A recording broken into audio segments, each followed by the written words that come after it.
Inkuru nziza ya Yesu Kristo nk'uko twandikiwe na Matayo mweranda. Mukama. Ngaya amamuko ya Yesu Kristo mwene Daudi mwene Ibrahimu. Ibrahimu yavyaye Isaac, Isaac avyara Yakobo, Yakobo avyara Yuda na bene wabo, Yuda avyara Faresi na Zara kuri Tamar, Faresi avyara Esrom, Esrom avyara Aram, Aram avyara Aminadab, Aminadab avyara Nason, Nason avyara Salomo, Salomo avyara Bozi kuri Rahab, Bozi nawe avyara Yobedi kuri Ruti, Yobedi avyara Yese, Yese avyara umwami Daudi. Daudi avyara Salomo kuri Mukauriya, Salomo avyara Roboam, Roboam avyara Abias, Abias avyara Asa, Asa avyara Yosafat, Yosafat avyara Yoram, Yoram avyara Ozias, Ozias avyara Yoatam, Yoatam avyara Akaz, Akaz avyara Ezekias, Ezekias avyara Manase, Manase avyara Amon, Amon avyara Josias, Josias avyara Ekonias na bene wabo. Muri ico gihe niho batwagwa kw'imbohe i Babiloni. Aho babohorewe bava i Babiloni, Yekonias yavyaye Salatiel, Salatiel avyara Zorobabel, Zorobabel avyara Abiud, Abiud avyara Eliakim, Eliakim avyara Azori, Azori avyara Sadok, Sadok avyara Akim, Akim avyara Eliud, Eliud avyara Eliazar, Eliazar avyara Matan, Matan avyara Yakobo, Yakobo avyara Yosefu umugabo wa Maria nyina wa Yezu yitwa Kristo.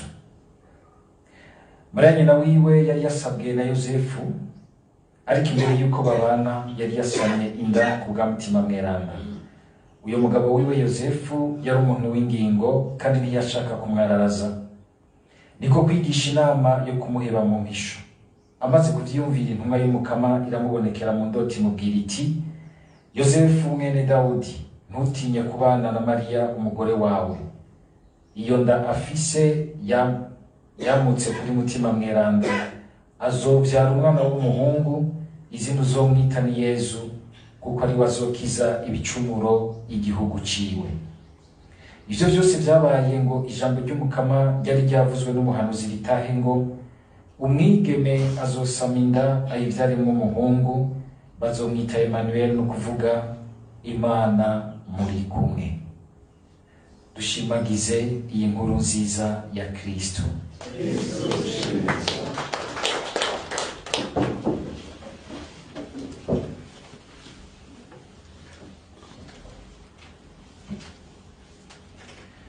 Turiko turahimbaza Imana twibuka ivuka ry'umuvyeyi wacu Bikira Maria. Sinzi ko muravyihweza neza, mu beranda duhimbariza ivuka, tugira anniversaire y'ivuka ryabo hano ku isi ni Bikira Maria hamwe na nde na Yohani Batista, na beranda badasanzwe mu mugambi w'Imana. Bikira Maria kuko tuzi yuko n'ubundi uko kuba hambaye gutyo bizananye nuko yiyumviriwe ko azoba nyina w'Imana, hanyuma Imana igategurira umwana wayo ingoro ibereye koko umwana w'Imana. La noblesse oblige. Ariko kandi tukabona na Yohani Batista mu Eklezia yafatiye na cane cane kuri irya jambo nako Yezu avuga ati ngo mu bana b'abantu ngo nta numwe angana na Yohani Batista mu bari hano ku isi, ngo ariko mu bari bundi buzima muto muri baramusumba kuko ico gihe yarakiri ngaha ku isi. Nogira nti rero nakaryo keza kugira ngo dutahure igituma Eklezia iduha akaryo ko kuninahaza Imana, twibuka igikorwa cayo mwivuka ry'umuvyeyi wacu Bikira Maria. Bwa mbere tuzirikane yuko uguhimbaza ivuka ry'umuvyeyi wacu Bikira Maria biduha akaryo ko gusubira kubona ingene Imana mu rukundo rwayo, Imana ifise umutima wagutse ku buryo bw'uko bimwe twebwe usanga bitugora gutahura mu gihe no kwakira mu gihe, vyovyo ibi bifise mu gihe cayo c'Imana kitagira itanguriro, kitagira kubu, kitagira iherezo, kitagira kahise, mugabo vyose bitwawe muri urwo rukundo rwayo, twebwe kumbure tukavyinjiramwo mu gihe c'abantu turi, tugatangura kuza turavyumva bimwe nk'ibiri muri kahise, ivyabaye muri kahise, ibindi biriko biraba muri kubu, ibindi Imana itumenyesha ko bizoba muri kazoza, ariko vyose bikaba mu rukundo rwayo, vyuzuye bimeze neza mu mugambi wayo. Ariko kandi bigasaba yuko uko natwe tuza mu buzima, uko tubwigenzamo, ko Imana yaduhaye ishusho yayo ikaduha umwidegemvyo wayo, niko natwe tuza rero turagerageza kwinjira dusasira uwo mugambi w'Imana, twinjira mu ntumbero yayo. Bikira Mariya nugira nti uko guhimbaza ivuka ryiwe tukabona yuko ari umuntu niko nk'ikiremwa nkatwe, ariko kandi hari akandi kabirya ntasanzwe, ni kubera uko nyene twavyumvise muri iki gisomwa, kumwe dukunze no kubizirikana, kandi aho hantu harahambaye rwose, ko iminsi yose igihe tuzirikana kuri Bikira Mariya, igihe cose tuzirikana igituma hambaye, igituma kuri we tuguma tubona umenga, tubona ibitangaza vy'igikorwa c'Imana bidasanzwe, ni kubera Yesu Kristo, ni kubera umwana wiwe. Iteka rya Bikira Mariya si nka rimwe ry'iwacu turonka tugaca twiyita tuti turahambaye, oya, ni iteka nugira ntirigaragaza ubuninahazwa bw'umwana wiwe. Abantu bose iyo dutanguye, ari abakatolika canke n'abaprotestani, dutanguye kwiyumvira kuri Bikira Mariya tumutandukanije na Yesu, duca duhuba, duca dutakara kuri we. Duca dutakara kuri we, canke wakwa guca mwiyumvira ukwiwe ku mateka ubona muri ugakwa kwibaza yuko ari nk'Imana, nk'umupersona wa kane hambapfuye mutatugera. Hariho bamwe bamushobora gusanga bahuba bakakwa kumwiyumvira gutyo. Abantu bakunda umuvyeyi gose bakakwa kumugira nk'umupersona. Bikira Mariya yoza yobacisha ko makofi, muriko murabifata ubutariko. N'abandi ushobora gusanga rero n'ubundi kubera kutamwiyumvira muri ubwo bunywanyi n'ubucuti basangiye na Yesu, baca basigara bamubona nk'umugore asanzwe. Bamwe bakubahuka ntibamenye ko ariko baramutuka, bakamwita ngo ni envelope. Na mama wawe ntibomwita envelope. Muribuka umupatiri yahoze yama ariko arahirira n'umuprotestant ari hano n'umupastori. Hama umupastori sinzi umusi mukuru yagize, aratumira abagenzi biwe, acatumira n'uyo mupatiri. Patiri acagira ati, acabona agishika mu batumire hari imbere, acabona pastori yicaritse nyina wiwe hafi yiwe. Aragenda aramutsa abantu bose bakora mu ntoki, abandi bagwa mu nda. Ashitse kuri nyina wa pastori, nyina wa pastori ahengekeye ukuboko ngo amuramutse, aca aramusoya, aramwankira, aca abandanya aramutsa abandi. Pasiteri aca amerereza, aca ararungurirwa aratukura mu maso, ati patiti ibintu ngize mu bantu kumugaragara, igihugu gikinje gikoranye. Patiri aramwihweza, aramubwira ati, pasiteri si uko ntashaka kuramutsa nyoko wawe, ariko nagomba ndakubwira, urabona ingene wewe uri umuntu usanzwe ushobora kubabazwa rwose n'ingene naramukije mama wawe muri ishengero, kamenga ndamumaramanje. Uti urashobora kwibaza umwana w'Imana we atugabira ibyiza byose by'ubuvyeyi, by'ukumva neza icari c'umuvyeyi, kuko ari we muvyeyi wa mbere. Ushobora kwibaza ingene umubabaza igihe muri ca gikorane cawe c'abantu ukengeranye nawe ukamufata nka envelope. Urabona ko mama wawe nyene atari envelope isanzwe. Pastor acavuga ati, ndatahuye, ishavu riraturura bisubiza hasi. ati ubu sinzosubira, ngira ngo ntiyasubiriye. Mugira nti rero kwama twibuka yuko iteka ryose rya Bikira Mariya riri kuri Yesu Kristo. Ico kintu imisi yose kumuzirikana tutamwonkora kuri Yesu Kristo, ku mugambi w'Imana. Iyo tubigize uko tukamwonkora ku mugambi w'Imana kuri Yesu Kristo, tuca duhuba kuri we, bica bitunanira kumutahura. Arimwo amateka menshi atari gwiwe. Mbere umwanditsi uyu mweranda Yohani Maria w'Imontfort yamuzirikanye ko gose, yamukunze gose, yamwigishije ko gose.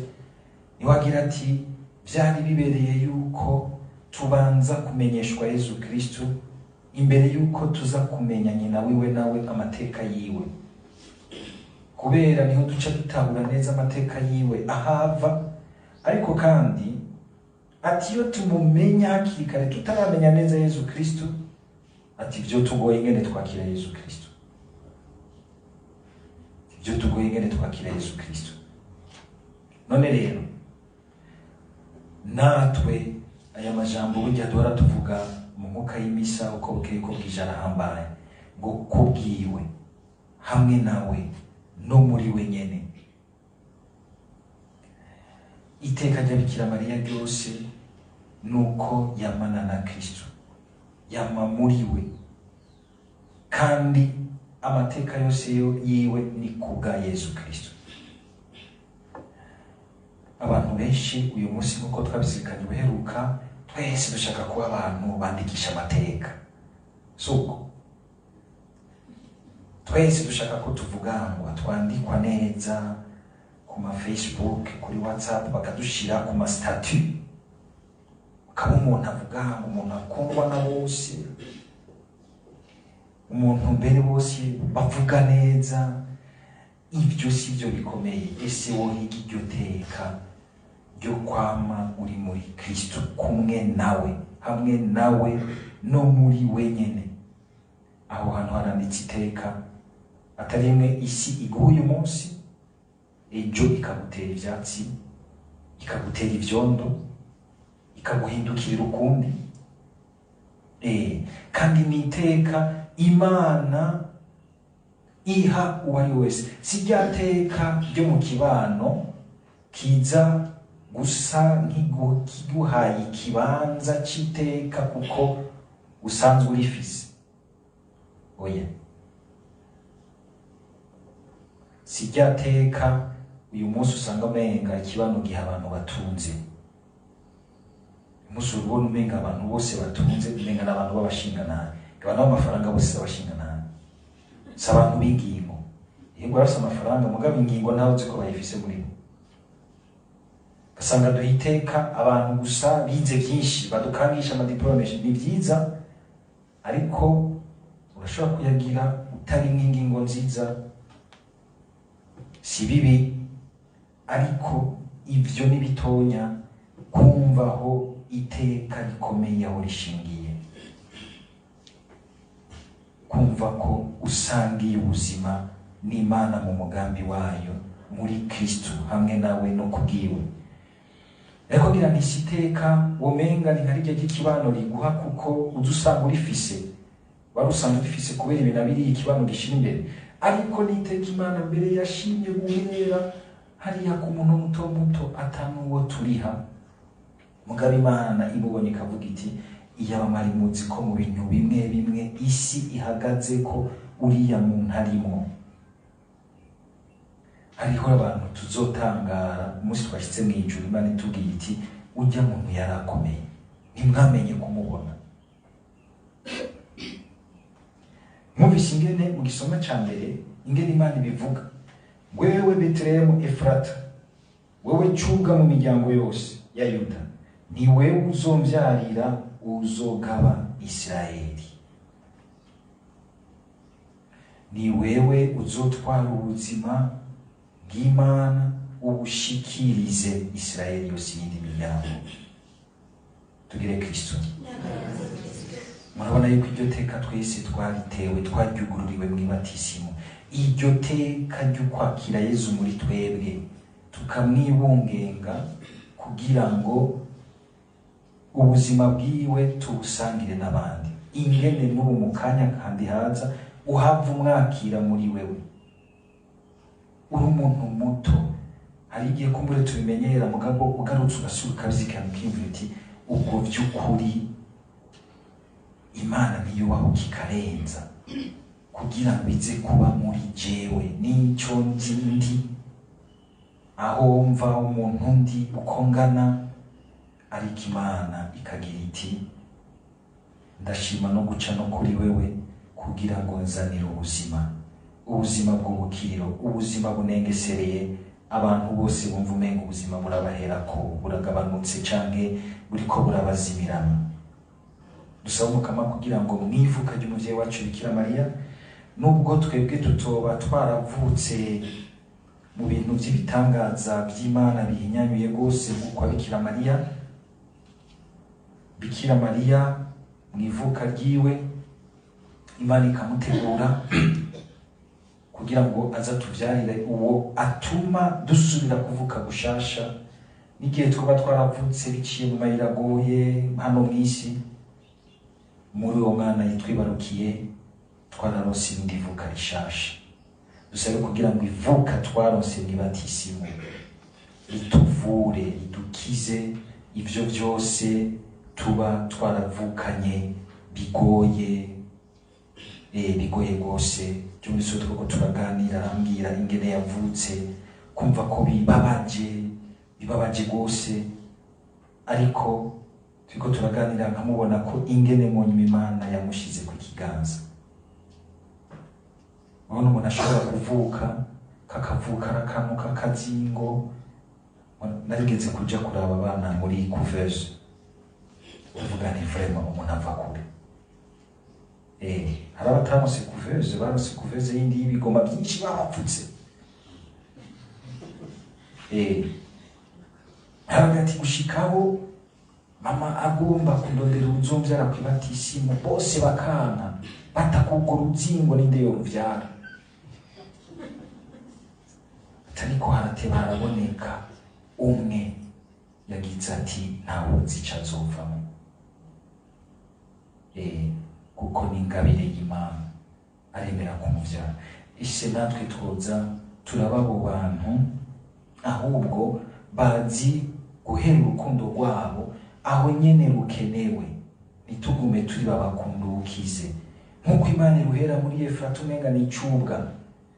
Uzo umuntu w'amateka, igihe umuntu uzomukura ku kubicubwa ukamuduza ukamwicarika hamwe n'abandi, kujya muri Bikira Mariya, muri Yesu Kristo, Imana yagendeye abantu ikaduza bamwe bamwe. Abatwebwe twava hariya muri Ficika yo kwijabe ntitwari tuzi ko twaba duhagaze imbere yanyuko. Hano pati ni marambona akavuga nti wewe ni wovuga ko watowe mbonye yavi wabo hariya muri Ficika, ko Imana ize kugutora hariya, wewe urakwibuza urakengurukira Imana. Ibujumbura wahamenye gute? Ari ibintu twibagira gukengurukira Imana. Burya rero mugabo naho bitoba ivyo, uravye aho Imana yadukuye ikatwambika iteka ry'umwana wawe Yesu Kristo, tubihawe nuko uyu mubikira yaduserukiye akamutwakira akamuduha, twese turi bamvuye kure. Twame twibuka kubikengurukira Imana, kandi dusaba uyu munsi Umukama atuvure kumbura ibintu byo mwivuka ryacu bikidukurikirana uyu munsi bikatubuza kuba mu gihagararo n'ubwiza Imana yatuhaye mwivuka ryo mwibatisimu umwana wa Yesu Kristo. Amen.